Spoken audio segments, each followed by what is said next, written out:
Hello friends, आप सभी का हमारे यूट्यूब चैनल पर स्वागत है। आज हम स्टार्ट करने वाले हैं एक नई सीरीज जिसमें हम आपकी इकोनॉमी यानी कि भारतीय अर्थव्यवस्था से संबंधित जितने भी मोस्ट इंपोर्टेंट क्वेश्चन हैं उनकी सीरीज हमने स्टार्ट की है, जो कि आपके प्रीवियस ईयर एग्जाम्स में जो क्वेश्चन आ चुके हैं और जो आगामी परीक्षाएँ हैं उनमें भी आने की पूरी संभावना है। उन सभी क्वेश्चनों का हमने संकलन लिया है और वन लाइनर टाइप लिया है ताकि कम समय में ज़्यादा से ज़्यादा आपको नॉलेज हो सके। तो अगर आपको हमारा कंटेंट अच्छा लगता है और यदि आप हमारे यूट्यूब चैनल पर पहली बार आए हैं तो प्लीज़ चैनल को लाइक शेयर करना बिल्कुल भी ना भूलें। और चलिए हम स्टार्ट करते हैं अपने कंटेंट को, जिसमें पहला क्वेश्चन रहेगा कि केंद्रीय करों में राज्यों को कितने प्रतिशत हिस्सेदारी के द्वारा कैबिनेट ने अपनी मंजूरी दी थी। तो कितने प्रतिशत हिस्से के द्वारा कैबिनेट ने अपनी मंजूरी दी है? तो 29% कितनी 29% पर। ठीक है, आगे चलेंगे हम नेक्स्ट पर। तो नेक्स्ट क्वेश्चन रहेगा आपका इसी में, नेक्स्ट है कि विक्रेता बाजार क्या होता है। तो जो विक्रेता बाजार होता है वो ऐसा बाजार जहां मांग की अपेक्षा पूर्ति कम होती है। क्या मांग की अपेक्षा पूर्ति कम होती है, वो आपका विक्रेता बाजार कहलाता है। ठीक है, आगे है आपका कि अंकटाई फोर्थ का आयोजन कहाँ किया गया था। तो जो आपका अंकटाई फोर्थ है उसका जो आयोजन था वो आपका उत्तर मिडलैंड यानी कि दक्षिण अफ्रीका में किया गया था। कहाँ पर? मिडलैंड दक्षिण अफ्रीका में किया गया था। ठीक है, आगे चलेंगे हम नेक्स्ट क्वेश्चन पर। तो नेक्स्ट रहेगा इसी में आपका, नेक्स्ट है कि योजना में कोर सेक्टर का क्या तात्पर्य है। तो योजना में जो आपका कोर सेक्टर होता है उसका तात्पर्य होता है चयनित आधारभूत उद्योग। क्या होता है?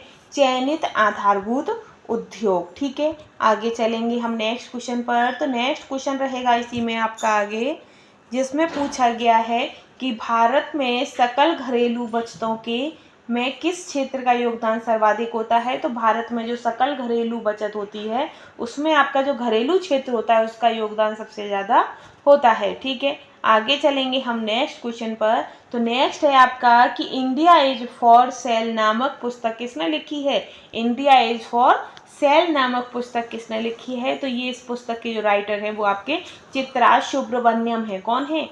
चित्रा सुब्रमण्यम। ठीक है, आगे हम चलेंगे नेक्स्ट क्वेश्चन पर। नेक्स्ट क्वेश्चन रहेगा आपका कि दक्षेस यानी कि सार्क की स्थापना कब हुई थी। तो जो सार्क की स्थापना है वो आपकी कब हुई थी? तो 1985 में हुई थी। कब? 1985 में। ठीक है, आगे चलेंगे हम नेक्स्ट पर। तो नेक्स्ट है आपका कि स्वामीनाथ समिति किस क्षेत्र से संबंधित है। तो जो आपकी स्वामीनाथ समिति है वो जनसंख्या नीति 1994 से संबंधित है। किससे है? जनसंख्या नीति 1994 से आपकी स्वामीनाथन समिति संबंधित है। आगे है आपका कि भारतीय औद्योगिक पुनर्निर्माण बैंक IRBI की स्थापना कब हुई थी। तो IRBI की जो स्थापना है वो 20 मार्च 1985 को हुई थी। 20 मार्च 1985। ठीक है, आगे चलेंगे हम नेक्स्ट पर। तो नेक्स्ट रहेगा आपका आगे कि भारत में सर्वाधिक कम आय वाला राज्य कौन सा है। तो भारत में सर्वाधिक कम आय वाला जो राज्य है वो आपका बिहार है। ठीक है, नेक्स्ट है कि प्रथम पंचवर्षीय योजना में किस क्षेत्र को सर्वोच्च प्राथमिकता दी गई थी। तो जो आपका कृषि एवं सिंचाई क्षेत्र था उसे सबसे ज़्यादा प्राथमिकता दी गई थी। ठीक है, अब आगे रहेगा आपका जिसमें पूछा गया है कि भारत का सबसे पहला बैंक कौन सा था। तो भारत का सबसे पहला बैंक था बैंक ऑफ हिंदुस्तान। ठीक है, आगे रहेगा आपका कि Tata iron and steel company की स्थापना कब हुई थी। तो Tata iron and steel company की जो स्थापना है वो 1907 में हुई थी। ठीक है, आगे हम बढ़ेंगे।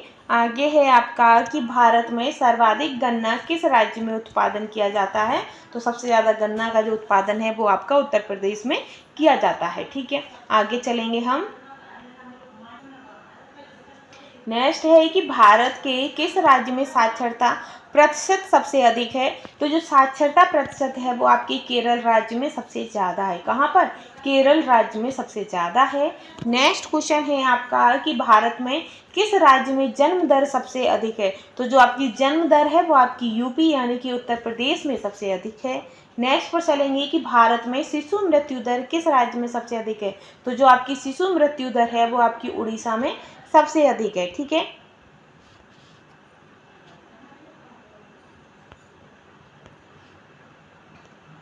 नेक्स्ट आगे रहेगा इसी में ही आपका कि उड़ीसा हो गया। वह है कि भारत में बाल श्रमिकों की संख्या सबसे अधिक किस राज्य में है।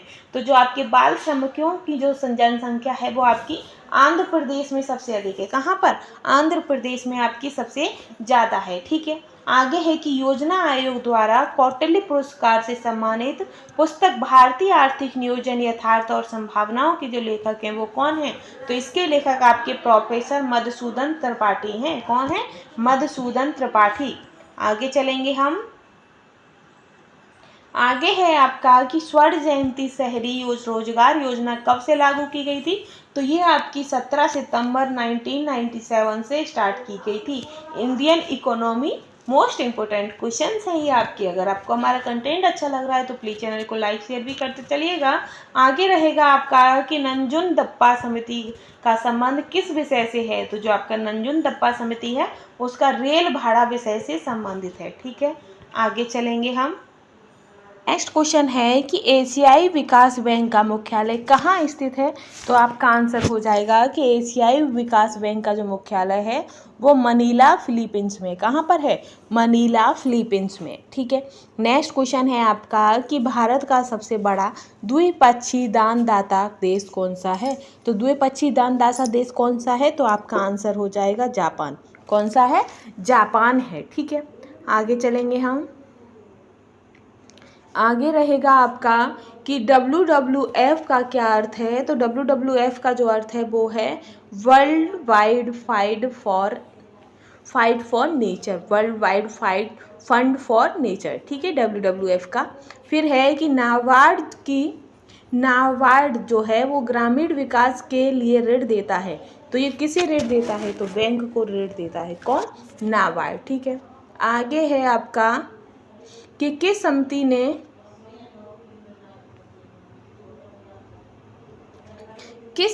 ने कृषि जोतों पर कर लगाने की संतुष्टि की थी। तो कृषि जोत पर जो कर लगाने की जो संस्तुति थी वो राज्य समिति ने दी थी। किसने? राज्य समिति ने। ठीक है, आगे रहेगा आपका नेक्स्ट कि क्या योजना आयोग है।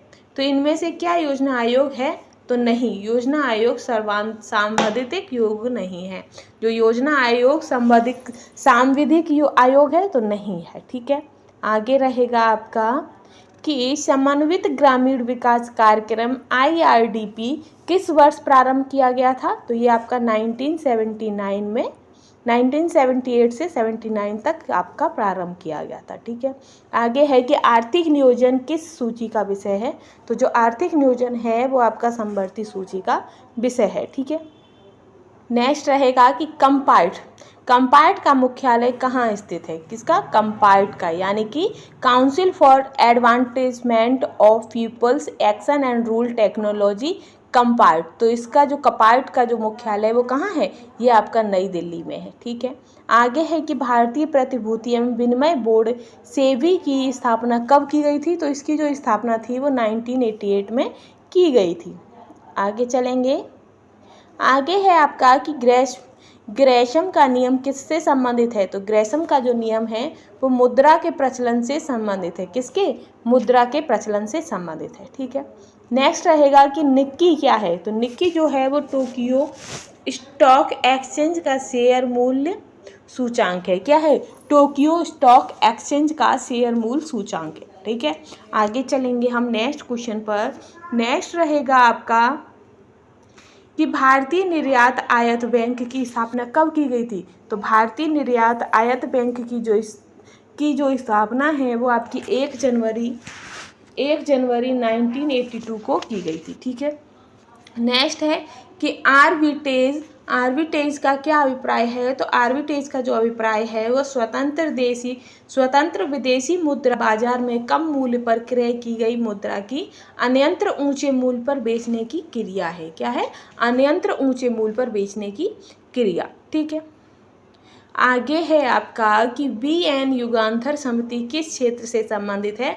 तो ये आपकी राष्ट्रीय सामाजिक सहायता योजना से संबंधित है। तो जो आपकी इकोनॉमी यानी कि अर्थव्यवस्था से संबंधित मोस्ट इंपोर्टेंट 100 क्वेश्चन की सीरीज हम कंप्लीट करते हैं। कल फिर हम वीडियो के साथ फिर हाजिर होंगे। यदि आपको हमारा कंटेंट अच्छा लगा हो तो प्लीज़ चैनल को लाइक शेयर करना बिल्कुल भी ना भूलें। Thanks for watching.